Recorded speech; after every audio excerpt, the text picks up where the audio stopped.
Into the groove again, ain't you? Get into the groove. You got to prove you're God for me. Oh, you ready to this out? Who's that? Who sings that? Oh, I don't know. Somebody in their 80s or 90s. I didn't do that. I'm 70s, mate. Madonna. She's the same age as me, you know. I know. I look a lot better, don't I? Well, yeah.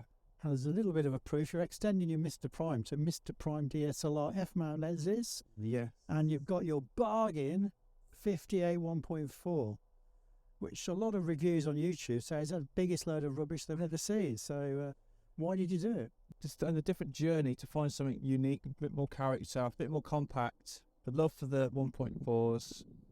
And this will complete my trio. My 28 105 1.4 trio. It's so retro. Is this a journey with no destination unknown, is it? Yeah. It's evolving. The curiosity got the best of me because there's so many different reviews of this. Some say it's terrible. This is going back a long time now on the internet. Yeah. A lot of people say it's overpriced because that was based on when it was full price. But of course I find the bargain, $629. I'm really happy with that price. Where will it fit? Where will it fit? Well, you've now got like a 51.8, a 51.2, a 58. Yeah. I mean... Well, where will it fit in? Will it be the best of all of them? Will it be the worst of all of them attributes? Will it fit in perfectly in the middle? So it'd be really interesting to see the mystery of this lens. So you're going to fall in love with it at first, because that's what you always have a honeymoon period, you do. Yeah. But this is something I realised from doing these videos. He has the opposite of buyer's remorse. If I'm only going to keep one of them, which one will I keep? Which one will be my favourite? Yeah. And like, we're going to have to find out because this is a 1.4 and I love 1.4s. So will you just do something for me in your testing then? Okay.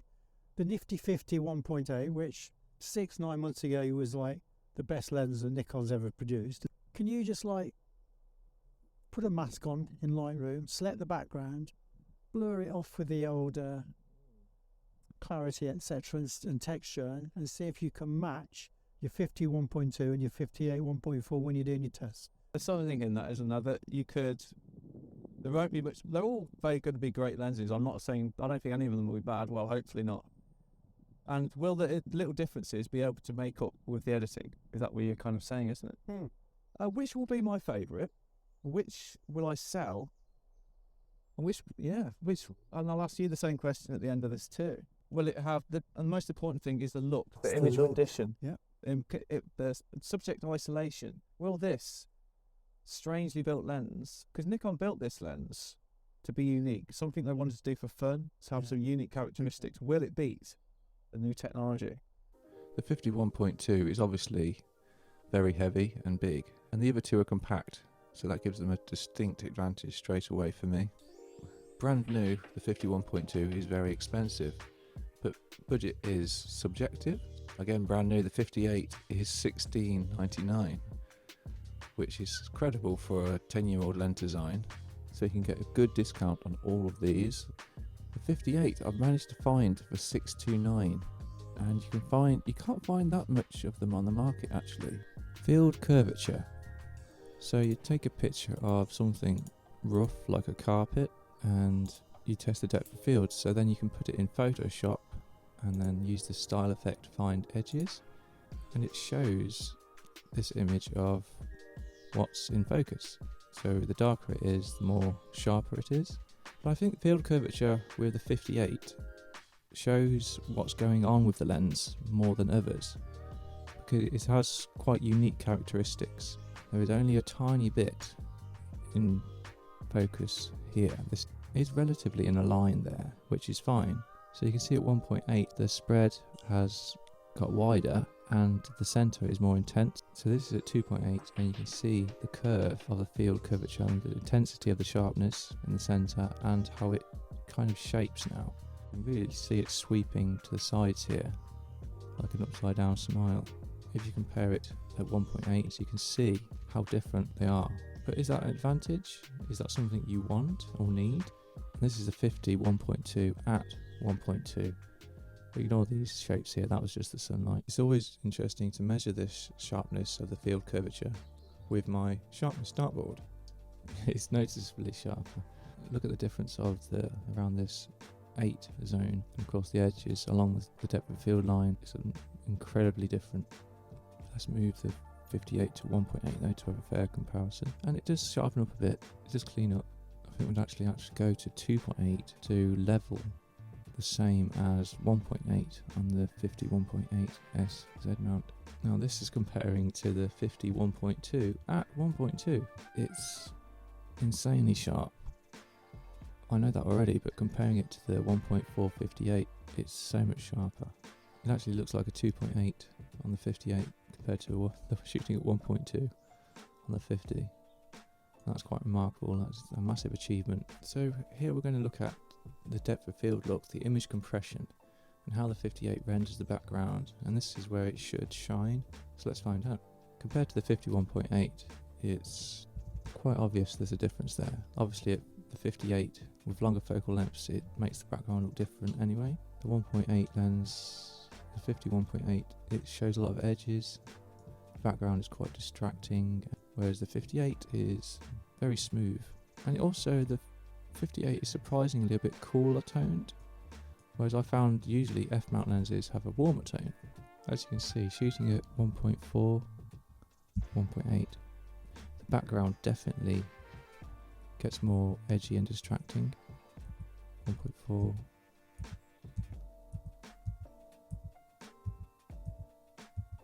Let's level it off so we go to 1.8 now. Because of the focal length maybe, the background still looks nicer. So comparing it to the 1.2, without cropping in, they look very similar. Obviously you have to look at the focal length, how it changes the background, but with the image compression, they're very similar. But maybe there's very similar. Here's a quick preview of all the different f-stops. So 1.4, 1.8, you can start to see the background coming into play. f2, 2.8. Look at the difference between f2 and 2.8. So nominal focal distance is interesting. So on the 58 it's 58 centimeters, and on the 51.8 though, you can get to 40 centimeters. So that's the difference. And on the 1.2 I think it's 50 centimeters, and you can see the difference in closeness you can get. Another important aspect of image compression is how it falls off from the subject that's in sharpness. With the 1.2, it's extremely sharp in the centre, but the fall off I find is quite sudden. So in sharpness here, or then just drops. There's not much of a smooth transition, and that's because of it's so sharp where it's in the area of focus, it struggles to fade out. Whereas the 58, maybe because it isn't so sharp in the centre, but it has a more faded transition. I find that more attractive. I actually find the 51.8 has a better transition from out of focus to in focus too. Here's the autofocus speed test, and that came in quite quickly on the 58, and it seems to be tracking me quite well. Yeah, no problems there really. This is with auto eye focus. Just like to point out here the way the image renders in the background. Look at that. So when I turn the background, look how it comes together and goes. Kind of beautiful really. And this is the 58. You can see there's level of sharpness, maybe very high contrast here. Too close. But again, the transition from in and out isn't that good. You see how it only really gets good depth of field when you come ultra close. So this is the 1.2. Again, very sharp and high contrast. Slightly overexposed, but wow, you can see it's much nicer than the 51.8, and it's better than the 58 because on this 51.2 you can get at 10 centimeters closer. You can see that the 58 with the silent wave motor isn't so snappy as it could be. This is the 51.8, and it's noticeably quicker in low light. Snaps in really well there. This is the 51.2, and it's about the same as the 51.8. Maybe a tad slower, but nothing really different. Again, much quicker than the 58, much more sure at least. Tests only get you so far in life. you don't really know a lens until you use it in real world examples and scenarios to really get to just with its build and handling. So this is straight out of camera at 1.4, and I love the depth of field. It almost has a swirling effect, like the edge is a whirlpool going inwards. And let's look at sharpness. 100%. That is, I don't want any more sharpness than that on the people.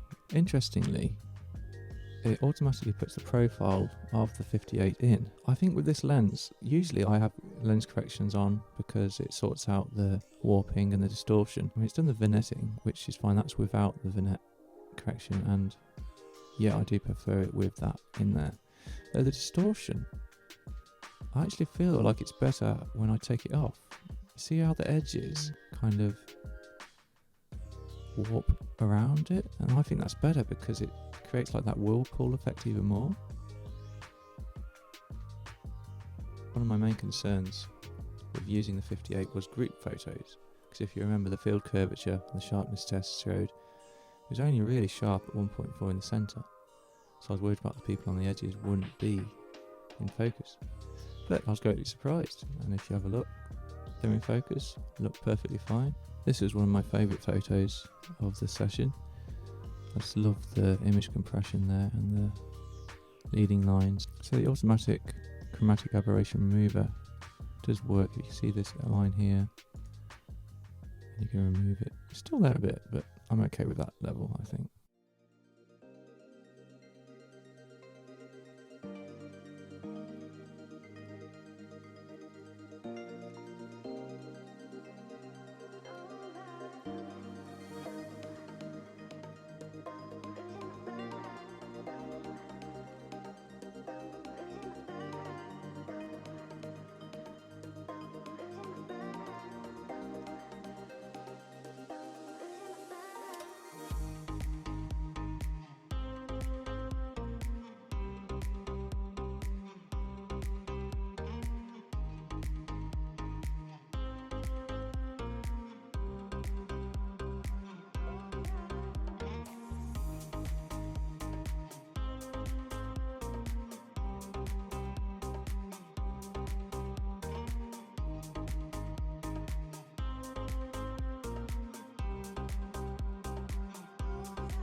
Okay, split screen is back.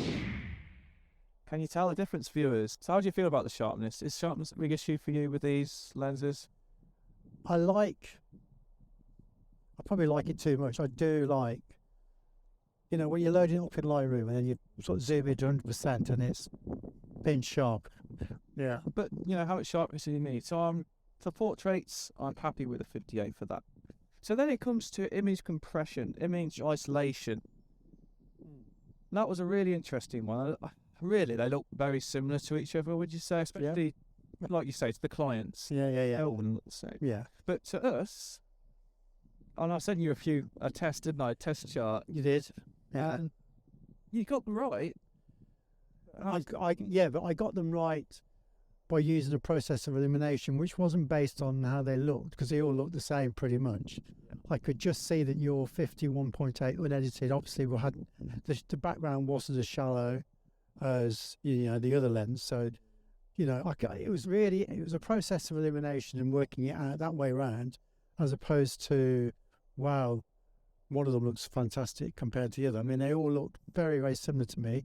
And when you did select the background in Lightroom and blur it a bit with your 51.8, I think you can just get what you need. For me, the 1.8, I just don't like the high contrast, and it isn't enough subject separation for me. For my personal taste, you put them side by side. In the video, I was showing the test, the video footage, looks completely kind of different. I mean, for my look at the moment, I want it to be light and airy, lots of image subject separation, that kind of dream you look for when it's an event. Yeah.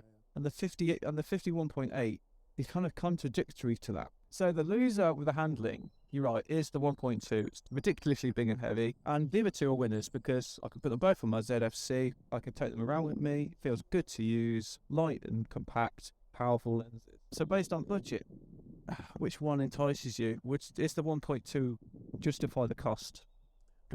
Well, I think I'd probably send the previous. I've got no interest in the 51.8. I don't need it. Wouldn't use it. Do the end result? Does it have this significantly different? No, it's not. I don't think it's significantly different. I mean, it's nice. It's a nice lens. I think for what I can understand, you're doing weddings. The look is really important. If you can get a really nice look, I suppose it cuts down on your editing time.